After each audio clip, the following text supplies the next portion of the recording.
Jean Ortiz, vous êtes professeur à l'université de Pau. D'ordinaire, les universitaires sont modérés. Vous n'êtes pas un Vénézuélien non plus. Alors pourquoi ce cri qui ressemble à de la provocation? Écoutez, Jaurès disait « je ne suis pas un modéré ». Les modérés sont ceux qui acceptent le système. Je ne suis pas consensuel. Aujourd'hui moins que jamais. Voilà. Donc, j'ai poussé ce cri, c'est-à-dire, malgré la meute, n'en déplaise à la meute, si j'étais vénézuélien, je voterais Maduro. Et j'explique pourquoi. J'explique pourquoi. Nicolás Maduro est sans doute le président au monde le plus insulté, stigmatisé, le plus humilié, en permanence. On le fait passer pour un stupide, pour un dictateur. On le fait passer pour un primaire. Or, cet homme-là poursuit la révolution chaviste. Donc, je pense qu'aujourd'hui, un démocrate, un progressiste, voter à gauche, voter indépendance nationale, voter souveraineté, c'est voter Maduro. Nous assistons aujourd'hui, sous l'ère Trump, à une espèce de contre-révolution, à une restauration en Amérique latine, en Amérique du Sud. Le patronat mène l'offensive. Par exemple, un certain nombre de pays sont dirigés par des hommes d'affaires corrompus, par des patrons. Je prends l'exemple du Pérou, Cascara, un homme d'affaires.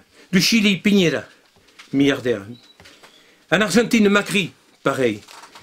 Au Paraguay, Horacio Cartes, pareil, des riches, des patrons, des hommes d'affaires. Au Panama, Varela. Voilà.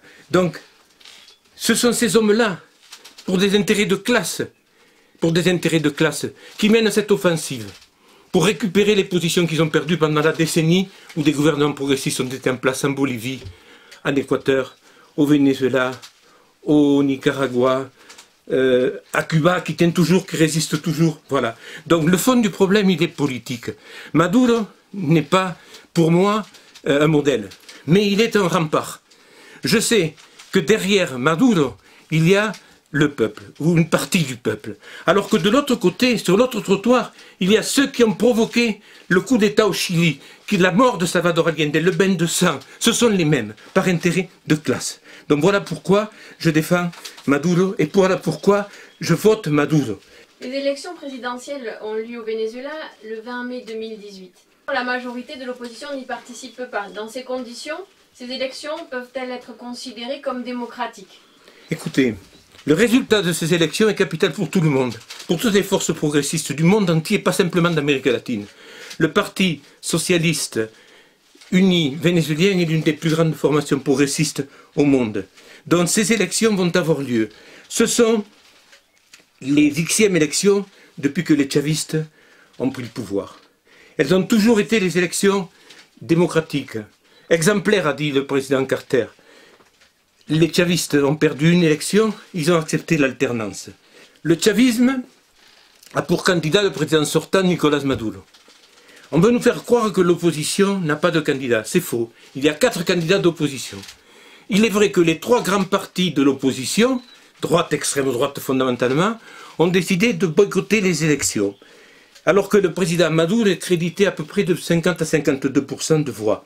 L'opposition, chapeautée par les États-Unis, de Trump, a refusé de participer aux élections, la majorité, les groupes les plus ultras, pour délégitimer cette élection par avance, pour la déclarer illégale et pouvoir en combattre le résultat. C'est une stratégie putschiste, c'est une stratégie insurrectionnelle.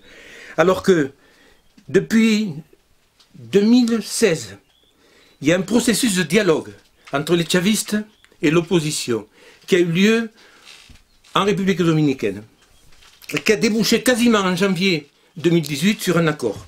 Un accord de participation de tous à des élections qui auraient été anticipées. Et là, les États-Unis sont intervenus et ont intimé l'ordre de casser cet accord. Donc cet accord n'a pu être signé alors que tout était prêt pour le signer. L'opposition ne signe pas, donc quelle autre alternative? Et elle était d'ailleurs, ce processus était supervisé par l'ex-président, chef du gouvernement espagnol, Zapatero, qui n'était pas précisément un révolutionnaire. Mais Zapatero pose la question, alors très mécontent d'ailleurs, quelle autre stratégie, quelle autre alternative? L'insurrection. L'insurrection.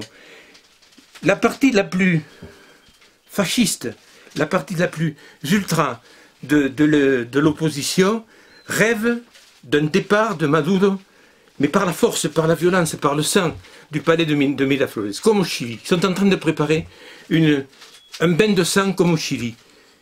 Donc, on nous fait croire, et c'est vrai, que la situation est grave.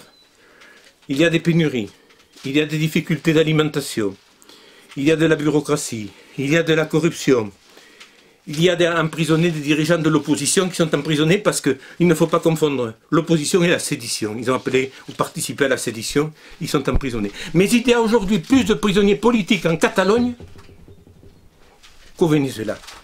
Donc, je dis à mes amis démocrates, à mes amis de gauche, attention. Ce qui se joue là, c'est l'avenir de la gauche en Amérique latine. Ils sont en train de lobotomiser les cerveaux pour préparer une intervention des troupes américaines d'une façon ou d'une autre. Mais Trump, c'est ça. Trump, c'est ça. Trump, c'est le retour à la politique de la talonnière de la guerre froide en Amérique latine. Ce que ne pardonne pas cette opposition, c'est le reste, ce qu'il reste des missions populaires, des missions sociales du chavisme. Tous ces millions de Vénézuéliens qui ont été sortis de l'invisibilité, de la misère par le chavisme. Ces communautés de base chavistes qui bagarrent pour la réforme agraire, etc. C'est ça qu'ils ne pardonnent pas. Et également, ils ont leurs intérêts de classe passent par la géopolitique et les immenses réserves pétrolières du pays. Donc ce sont ça qu'ils visent, comme le Qatar, comme l'Arabie Saoudite, etc., etc. Les amis de la France, paraît-il. Donc, je mets en garde également l'opinion publique contre le rôle néfaste de l'Union européenne. L'Union européenne est dans une politique de boycott par rapport au Venezuela. Boycott financier, boycott économique, comme du temps de Cuba, dans les années 60. Aujourd'hui, on reconnaît que le boycott a été un échec et a isolé ceux qui prétendaient isoler Cuba. C'est la même politique, une politique de boycott, qui est appliquée par l'Espagne, par les États-Unis et par la France, malheureusement. Dans un tel panorama, quelle est la sortie de crise alors? Et que vit l'Amérique latine actuellement selon vous? L'Amérique latine vit une contre-révolution, une espèce de restauration pour récupérer les positions perdues par les classes dominantes durant la décennie prodigieuse avec Chavez, avec Correa, avec le président argentin, etc. etc. Voilà. Donc, il faut situer les élections vénézuéliennes dans ce contexte-là. Et il faut avertir, il faut mettre en garde. On ne peut pas, en tout cas moi je ne veux pas être complice de ce qui se prépare. Il faut alerter, il faut dire attention, les États-Unis veulent se payer le président Maduro, mais en fait, ce qu'ils veulent, c'est écraser les acquis, écraser le peuple vénézuélien. Le président Maduro et les chavistes ont affronté une véritable guerre idéologique, une guerre politique des médias qui sont devenus de véritables partis politiques. En Europe, c'est les journaux de la gauche de toutes les trahisons, Le País, Libération, Le Monde, qui attaquent le plus le Venezuela. C'est scandaleux. Ils en font une description dictatoriale. Ils appellent carrément, ouvertement, à la déstabilisation, au renversement du président Maduro. Mes amis, mes camarades, l'orage approche. On va nous déverser des tas de mensonges, de contre-vérités à propos du Venezuela et des élections présidentielles. Prenons les devants. Ne faisons pas la politique de l'autruche. Debout la gauche. Les peuples ont droit à l'indépendance et à la souveraineté. N'en déplaise à la meute, n'en déplaise aux chiens de garde des classes dominantes, des élites économiques, du patronat, des hommes d'affaires, des classes de la bourgeoisie, de l'oligarchie, des classes privilégiées. Voilà ce qu'ils visent, reprendre le pouvoir pour reprendre les richesses, pour rétablir les inégalités, pour rétablir les injustices sociales au Venezuela. Donc oui, voter Maduro, c'est voter pour l'indépendance et la souveraineté. Donc en avant mes camarades, et soyons moins consensuels que jamais.